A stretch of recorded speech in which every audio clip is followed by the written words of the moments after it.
اعوذ باللہ من الشیطان الرجیم بسم اللہ الرحمن الرحیم ومن نعمرہ ننکس فی الخلق افلا یعقلون۔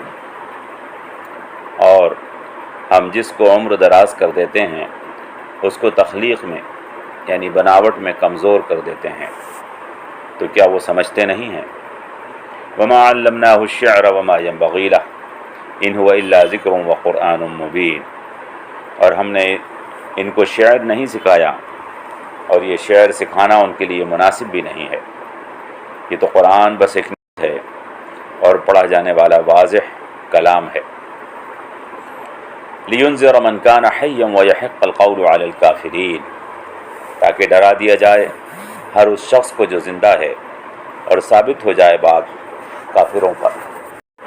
اولم یروا انا خلقنا لهم مما عملت ایدینا انعاما فهم لها مالکون، کیا انہوں نے نہیں دیکھا ہم نے ان کے لیے پیدا کر دیا ہے ان چیزوں میں سے جن میں ہمارے ہاتھوں نے کام کیا ہے، اور یہ ترجمہ بھی کر سکتے ہیں جن میں ہمارے ہاتھوں نے کام نہیں کیا ہے۔ مما عملت ایدینا ما نافیہ بھی ہو سکتا ہے اور ما مصدریہ بھی۔ اولم یروا انا خلقنا لهم مما عملت ایدینا انعاما فهم لها مالکون، کیا انہوں نے نہیں دیکھا کہ ہم نے ان کے لیے پیدا کر دیا ہے ان چیزوں میں سے جن میں ہمارے ہاتھوں نے کام کیا ہے یا جن میں ہمارے ہاتھوں نے کام نہیں کیا ہے، تو وہ ان جانوروں کے مالک بن گئے ہیں۔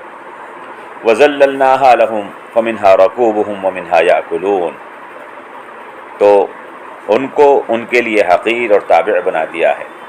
وَذَلَّلْنَاهَا لَهُمْ، تو ان کو ان کے لیے حقیر اور تابع بنا دیا ہے۔ فَمِنْهَا رَكُوبُهُمْ، تو وہ ان پر سواری کرتے ہیں۔ وَمِنْهَا يَأْكُلُونَ، اور وہ اس میں سے کھاتے بھی ہیں۔ وَلَهُمْ فِيهَا مَنَافِعُ وَمَشَارِبُ أَفَلَا يَشْكُرُونَ، اور ان کے لیے ان جانوروں میں فائدے ہیں اور پینے کی چیزیں ہیں، تو وہ شکر کیوں نہیں کرتے ہیں۔ وَاتَّخَذُوا مِن دُونِهِ آلِهَةً لَعَلَّهُمْ يُنصَرُونَ، اور انہوں نے دوسرے خدا اس کے سوا گڑھ لیے ہیں اس امید پر کہ شاید ان کی مدد کی جائے۔ لا يستطيعون نصرهم، وہ ان کی مدد کی طاقت نہیں رکھتے ہیں۔ وَهُمْ لَهُمْ جُنْدٌ مُحْضَرُونَ، وہ تو بس ایک گروہ ہیں جن کو حاضر کر دیا جائے گا۔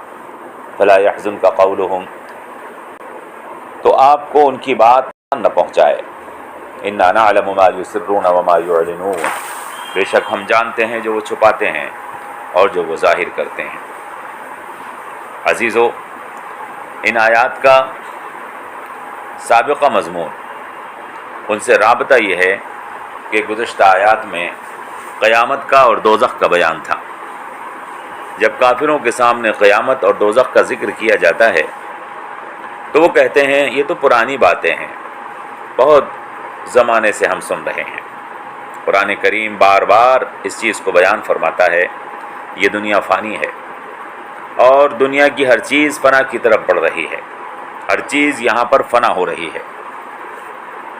دنیا جب فنا ہونے والی چیزوں کا مجموعہ ہے تو اس کا صاف مطلب یہ ہے کہ دنیا بھی فنا ہو رہی ہے۔ اس دنیا کا فنا ہونا دراصل اس بات کی علامت ہے کہ ایک روز قیامت آئے گی جب ہر چیز فنا ہو جائے گی، یہ دنیا ہمیشہ نہیں رہے گی۔ جب یہ بات کافروں کو بتائی جاتی ہے تو کافر کہتے ہیں یہ تو پرانی باتیں ہیں، بہت دن سے سن رہے ہیں۔ تب اللہ تبارک و تعالی فنا ہونے کی دلیل دے رہا ہے کہ یہ پرانی بات نہیں بلکہ حقیقت ہے۔ دیکھو، جو چیز بھی پرانی ہو جاتی ہے وہ کمزور ہو جاتی ہے۔ وَمَن نُعَمِّرْهُ نُنَكِّسْهُ فِي الْخَلْقِ أَفَلَا يَعْقِلُونَ، ہم نے جس چیز کو بھی عمر دراز کر دی ہے اس کی تخلیق اور اس کی خلقت میں، اس کی بناوٹ میں اس کو کمزور کر دیا ہے۔ یہ بات تم سمجھ کیوں نہیں سکتے؟ آگے فرمایا یہ قرآن کوئی شعر نہیں ہے جس کی بات پر بس تھوڑی دیر کے لیے واہ واہ کی جائے اور جس میں فضول تک بندیاں ہوں اور بیکار اور لغو خیالات ہوں۔ آپ نے شاعروں کا کلام سنا ہوگا، شاعروں کا کلام بس ایسا ہی ہوتا ہے، شعروں میں فضول کی تک بندیاں ہوتی ہیں، لغو خیالات ہوتے ہیں، ایسی باتیں جن کا ہونا ممکن نہیں بیان کی جاتی ہیں، لفاظی ہوتی ہے۔ ایک رسول کے لیے کہاں مناسب ہے کہ وہ ایسی باتیں کرے؟ رسول کا کلام ان تمام نقائص سے پاک ہوتا ہے۔ اللہ کے رسول کا کلام لفظوں کی تک بندی نہیں ہوتا، اللہ کے رسول لغو اور بیکار کے خیالی باتیں نہیں کرتے، وہ ایسی باتیں نہیں کہتے جن کا ہونا یا بیان کرنا ممکن نہ ہو۔ اسی لیے اللہ تبارک و تعالی ارشاد فرماتا ہے وَمَا عَلَّمْنَاهُ الشِّعْرَ وَمَا يَنبَغِي لَهُ، ہم نے اپنے رسول کو نہ شعر سکھایا ہے اور نہ شعر ان کی شان کے مناسب ہے۔ قرآن تو بس ایک نصیحت اور خیر خواہی ہے، وہ ایک ایسا کلام ہے جو واضح اور روشن ہے، جس کی ہر بات صاف اور بے عیب ہے۔ اِنْ هُوَ إِلَّا ذِكْرٌ وَقُرْآنٌ مُبِينٌ، وہ تو بس ایک نصیحت ہے اور پڑھا جانے والا واضح کلام ہے۔ یہ اس لیے نازل کیا گیا ہے کہ لوگ جو زندہ ہیں ان کو ڈرایا جائے۔ حیّن سے مراد زندہ لوگ ہیں۔ میرے محترم، زندگی وہ زندگی ہے جو اپنے مقصد کو جانتی ہے، اور زندگی وہ زندگی ہے جس کو گزارنے والے اپنی زندگی کا مقصد جانتے ہوں۔ مومن جانتا ہے کہ میری زندگی کا مقصد کیا ہے، مومن جانتا ہے کہ میری زندگی بڑی قیمتی ہے، میں نے دنیاوی زندگی اگر اللہ کی اطاعت میں گزار دی تو اس کے بدلے جو دوسری زندگی آخرت کی زندگی مجھے ملے گی، اس میں مجھے ہمیشہ کامیابی ہوگی۔ لہٰذا مومن اپنی زندگی اس طرح جیتا ہے کہ وہ اس کی قیمت کو جانتا ہے، وہ زندگی صرف گزار کر نہیں چلا جاتا بلکہ اس کے بدلے آخرت کی زندگی کو کامیاب بناتا ہے۔ قرآن کریم اللہ کا ایسا کلام ہے جو انسانوں کو ان کی زندگی کی قیمت بتاتا ہے۔